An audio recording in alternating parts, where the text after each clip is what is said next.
Julia Sand Letter Number 21, November 8th, 1882. Honorable Chester A. Arthur, the struggle is over, election day past, and I have some sad thoughts concerning you.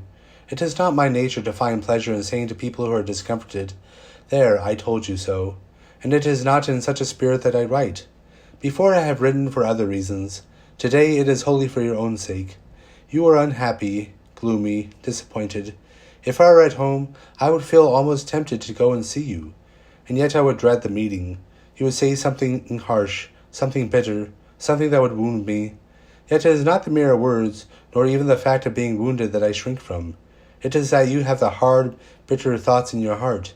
Put them away from you. Be true to your better nature, at last. You have had a terrible defeat. You know it, everyone does. It would be useless to try to disguise it. You could deceive no one except yourself. And you have deceived yourself too much already. You have trusted in the badness and the stupidity of human nature. You have believed that all good men were cowards. There was some excuse for the latter impression, I admit. They do often seem cowards, but it is because they trust too much in the goodness and intelligence of human nature. They cannot easily imagine that people deliberately mean to do wrong, and so will not vigorously oppose them. Yet when they are aroused to danger, you see what they can do. You must not think that there is anything factional or personal in the opposition you have met. The men of the Republican Party who voted against you yesterday would stand by you through thick and thin, if you would stand by principle. If there was factional spirit in the campaign, you introduced it yourself by the factional methods you have followed for the past few months.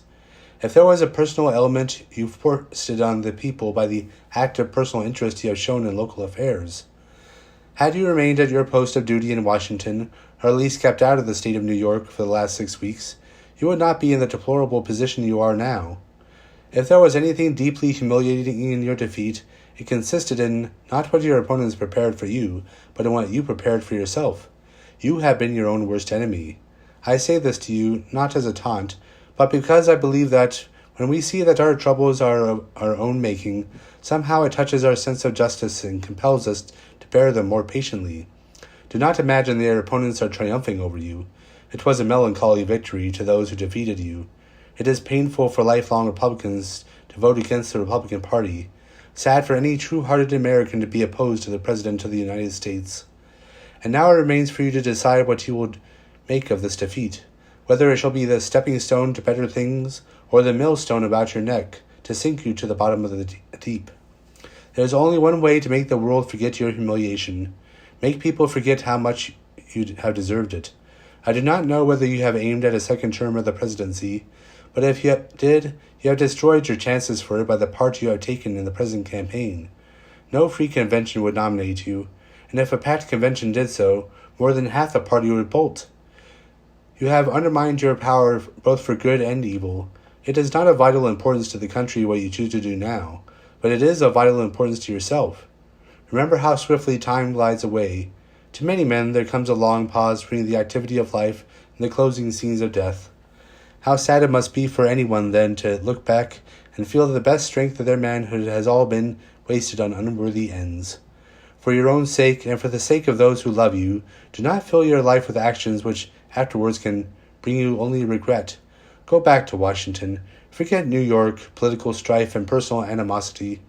Remember that you are President of the United States. Work only for the good of the country, and bear in mind that, in a free country, the only bulwark of power worth trusting is the affection of the people. You will not come to see me here, I suppose, and probably I will not be in New York again for a long, long time, so perhaps we will never meet any more. But please think sometimes of what I have said to you, and ask yourself if, even when opposed to you, even in the severest things I have said, if I have not been more truly your friend than many who are nearer to you. Yours sincerely, J.I.S.